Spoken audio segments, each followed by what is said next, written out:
പ്രത്യേകമായ സവിശേഷതകളുള്ള ഒരു സമൂഹത്തെ ഭൂമിയിലേക്ക് നാം നിയോഗിക്കാൻ പോകുന്നു എന്ന് നിന്റെ റബ്ബ് മലക്കുകളോട് പറഞ്ഞ സന്ദർഭം. ആ സന്ദർഭത്തിൽ മലക്കുകൾ റബ്ബിനോട് തിരിച്ചു ചോദിച്ചു, അതജഅലു ഫീഹാ മൻ യുഫ്സിദു ഫീഹാ വയസ്ഫികു ദിമാ. ഭൂമിയിൽ കുഴപ്പങ്ങളും കലാപങ്ങളും കലുഷിതമായ അന്തരീക്ഷങ്ങളും ഉണ്ടാക്കുന്ന ഒരു സമൂഹത്തെ എന്തിനു നീ ഭൂമിയിലാക്കണം? വനഹ്നു നുസബ്ബിഹു ബിഹംദിക വനുഖദ്ദിസു ലക. നിന്നെ പുകഴ്ത്താനും നിനക്ക് തസ്ബീഹ് ചെയ്യാനും നിനക്ക് ഹംദുകൾ അർപ്പിക്കാനും നിന്നെ പുകഴ്ത്തുവാനും ഞങ്ങളുള്ളപ്പോൾ പിന്നെ എന്തിന് കലാപകലുഷിതമായ അന്തരീക്ഷം സൃഷ്ടിക്കുന്ന ഒരു സമൂഹത്തെ ഭൂമിയിലേക്ക് നീ നിയോഗിക്കണം? മലക്കുകളുടെ ആ സംശയത്തിന് റബ്ബ് സുബ്ഹാനഹു വ തആല നൽകിയ ഒരു മറുപടി വിശുദ്ധ ഖുർആൻ പറഞ്ഞു, ഇന്നി അഅലമു മാ ലാ തഅലമൂൻ. നിങ്ങൾ അറിയാത്തത് നാം അറിയുന്നു. മനുഷ്യരെ സംബന്ധിച്ച് മലക്കുകൾ അറിഞ്ഞ അറിവ് കലാപങ്ങളും കുഴപ്പങ്ങളും ഉണ്ടാക്കുന്ന ഒരു വിഭാഗമെന്ന അറിവാണ്. എന്നാൽ മനുഷ്യൻ അതിനപ്പുറമാണ്. മനുഷ്യന്റെ ഉയർച്ച അതിനപ്പുറമാണ്. മനുഷ്യന്റെ സ്ഥാനം അതിനപ്പുറമാണ്. മനുഷ്യന്റെ പരിഗണന അതിനപ്പുറമാണ്. റബ്ബ് സുബ്ഹാനഹു വ തആല വിശുദ്ധ ഖുർആനിലെ ആയത്തുകളിലൂടെ പലപ്പോഴും മനുഷ്യരെ അത് ബോധ്യപ്പെടുത്തിയിട്ടുണ്ട്. ആരാണ് മനുഷ്യൻ? എന്താണ് അവന്റെ പ്രത്യേകത? എന്താണ് അവന്റെ സ്ഥാനം?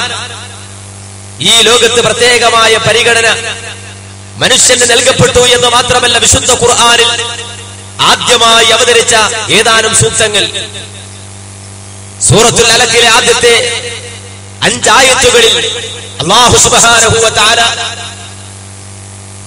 വളരെ ശക്തമായി നമ്മെ ബോധ്യപ്പെടുത്തിയ ഒരു യാഥാർത്ഥ്യം. എന്താണ് അല്ലാഹു അവിടെ പറഞ്ഞത്?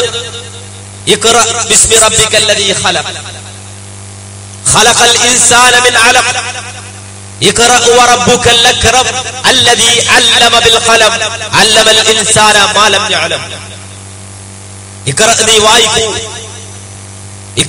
വായിക്കൂ ബിസ്മി റബ്ബിക്കല്ലദീ ഖലഖ, നിന്നെ സൃഷ്ടിച്ച നാഥന്റെ നാമത്തിൽ നീ വായിക്കൂ. ഖലഖൽ ഇൻസാന മിൻ അലഖ. വിശുദ്ധ ഖുർആനിലെ ആദ്യ ഭാഗങ്ങൾ തന്നെ അവതരിക്കുന്നത് ശാസ്ത്രം പഠിപ്പിച്ചുകൊണ്ടാണ്. ആർത്തവത്തിൽ നിന്നാണ് സ്ത്രീകൾക്കുണ്ടാകുന്ന ആർത്തവത്തിൽ നിന്നാണ് കുഞ്ഞ് ജനിക്കുന്നത്, കുട്ടികൾ ഉണ്ടാകുന്നത് എന്ന വിശ്വാസം പേറുന്ന ഒരു സമൂഹത്തിൽ വിശുദ്ധ ഖുർആൻ പറഞ്ഞു കൊടുക്കുന്നു, അല്ല ഖലഖൽ ഇൻസാന മിൻ അലഖ, ഭ്രൂണത്തിൽ നിന്ന്, അതേ ഗർഭാശയത്തിൽ അള്ളിപ്പിടിച്ചിരിക്കുന്ന ഭ്രൂണത്തിൽ നിന്ന് മനുഷ്യനെ സൃഷ്ടിച്ച് പുറത്തു കൊണ്ടുവന്നവൻ. അങ്ങനെയുള്ള നിന്റെ റബ്ബിന്റെ നാമത്തിൽ നീ വായിക്കും. ആരാണ് സൃഷ്ടാവ്? ആരാണ് ദൈവം? ആരെയാണ് ആരാധിക്കേണ്ടത്? ആരെയാണ് ദൈവമായി മനസ്സിലാക്കേണ്ടത്? മനുഷ്യനെ റബ്ബ് സുബ്ഹാനഹു വ തആല വിശുദ്ധ ഖുർആനിലെ ആദ്യ സൂക്തങ്ങളിലൂടെ തന്നെ ബോധ്യപ്പെടുത്തുകയാണ്. ഖലഖൽ ഇൻസാന മിൻ അലഖ, അലഖിൽ നിന്ന് മനുഷ്യനെ സൃഷ്ടിച്ച നിന്റെ റബ്ബ്, ആ റബ്ബിന്റെ നാമത്തിൽ നീ വായിക്കും. ഇഖ്റ വറബ്ബുക്കൽ അക്രം അല്ലദീ അല്ലമ ബിൽ ഖലം, നിന്റെ രക്ഷിതാവ് ആദരണീയനാണ്, അത്യുദാരനാണ്, അങ്ങേയറ്റം ആദരവിന്റെ ഉടമയാണ്, ആ ആദരവിന് അർഹനാണ്. അതുകൊണ്ട് വായിക്ക്. വിശുദ്ധ ഖുർആൻ ആവർത്തിച്ച് പറഞ്ഞു. എന്നിട്ട് വിശുദ്ധ ഖുർആൻ പ്രയോഗിച്ചൊരു പ്രയോഗം, അല്ലദീ അല്ലമ ബിൽ ഖലം, മനുഷ്യന്റെ പേന കൊണ്ട് അവൻ പഠിപ്പിച്ചു. പേന കൊണ്ട് എഴുതാനുള്ള കഴിവ് മനുഷ്യൻ അല്ലാഹു നൽകി. മനുഷ്യർക്ക് മാത്രമായി ഈ ലോകത്ത് നൽകിയ സവിശേഷത, അവൻ നേടിയ വിവരം, അവൻ നേടിയ അറിവ്, അവന്റെ വിജ്ഞാനം, അവന്റെ ഗവേഷണം, അവന്റെ മനനങ്ങൾ, അവന്റെ പഠനങ്ങൾ എഴുതി സൂക്ഷിക്കാനുള്ള കഴിവ് അല്ലാഹു മനുഷ്യന് നൽകി. ലോകത്ത് വിപ്ലവങ്ങൾ ഉണ്ടായിട്ടുണ്ട്, മനുഷ്യൻ പുരോഗമിച്ചിട്ടുണ്ട്, മനുഷ്യൻ നേട്ടങ്ങൾ ഉണ്ടാക്കിയിട്ടുണ്ട്. എങ്കിൽ ആ നേട്ടങ്ങളുടെ എല്ലാം പിന്നിൽ പ്രവർത്തിച്ച ഏറ്റവും വലിയ ഉപകരണം പേന. മനുഷ്യനെ അല്ലാഹു ഏൽപ്പിച്ചു കൊടുത്തു. മനുഷ്യന്റെ കയ്യിൽ അല്ലാഹു പേന പിടിപ്പിച്ചു, മനുഷ്യനെ എഴുതാൻ പഠിപ്പിച്ചു. അതാണ് മനുഷ്യൻ അല്ലാഹു നൽകിയ പരിഗണന. മനുഷ്യൻ അല്ലാഹു നൽകിയ പരിഗണന. അതുകൊണ്ട് അവസാനിച്ചില്ല. വീണ്ടും വിശുദ്ധ ഖുർആൻ പറഞ്ഞു, ആലേഖന വിദ്യ, എഴുത്ത് എന്ന ആ സവിശേഷമായ കഴിവ് മനുഷ്യന് നൽകി എന്ന് മാത്രമല്ല, നഗ്നതാബോധം മനുഷ്യനുണ്ട്. വസ്ത്രം ധരിക്കുന്നവൻ മനുഷ്യനാണ്. ആദം ഹവ്വ ദമ്പതികൾ വിലക്കപ്പെട്ട കനി ഭക്ഷിച്ച് ആ തോട്ടത്തിൽ നിന്ന് പുറത്തായപ്പോൾ ആദ്യമായി അവർക്ക് തോന്നിയത് നഗ്നതാബോധമാണ് എന്ന് വിശുദ്ധ ഖുർആൻ പറഞ്ഞു. അവരുടെ ഔറത്ത് വെളിവായി.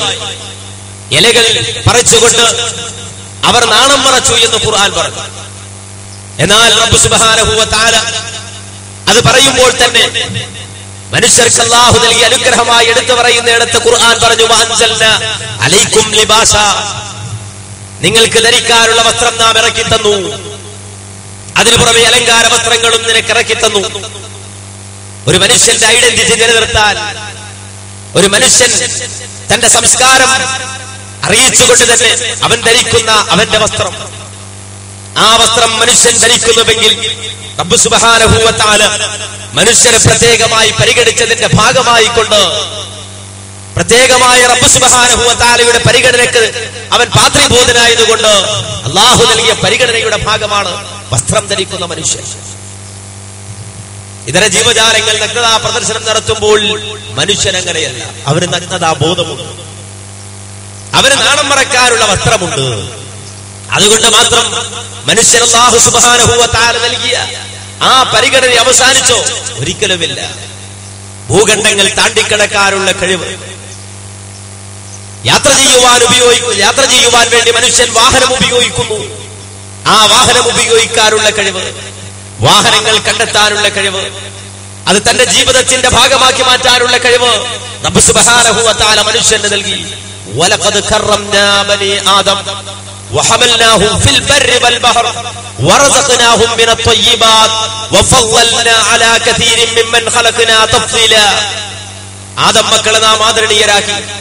വഹമൽനാഹും ഫിൽ ബർരി വൽ ബഹർ, കടലും കരയും മനുഷ്യന് കീഴൊതുക്കി കൊടുത്തു എന്ന് ഖുർആൻ. കടലും കരയും മനുഷ്യൻ അല്ലാഹു കീഴൊതുക്കി തന്നു. ഭൂഖണ്ഡങ്ങൾ താണ്ടിക്കടക്കാനുള്ള കഴിവ് മനുഷ്യന് നൽകി. പ്രകൃതിപരമായി ജന്മനാ മനുഷ്യൻ ദുർബലനാണ്. സമുദ്രത്തിന്റെ ആഴിയിലൂടെ, അഗാധതയിലൂടെ മത്സ്യങ്ങളെ പോലെ ഊളിയിടുവാനുള്ള കഴിവ് പ്രകൃതിപരമായ ജന്മനാ മനുഷ്യന് നൽകപ്പെട്ടിട്ടില്ല. പക്ഷികളെ പോലെ പറന്നുയരാനുള്ള കഴിവ് പ്രകൃതിപരമായ ജന്മനാ മനുഷ്യൻ അല്ലാഹു നൽകിയിട്ടില്ല. എന്നാൽ മനുഷ്യൻ അല്ലാഹു ബുദ്ധി നൽകി. അതുകൊണ്ട് തന്നെ ആ ബുദ്ധി അവൻ ഉപയോഗിച്ചു. ആ ബുദ്ധി ഉപയോഗിച്ചതിന്റെ ഭാഗമായി പക്ഷികളെക്കാൾ വേഗത്തിൽ അവൻ പറക്കുന്നു.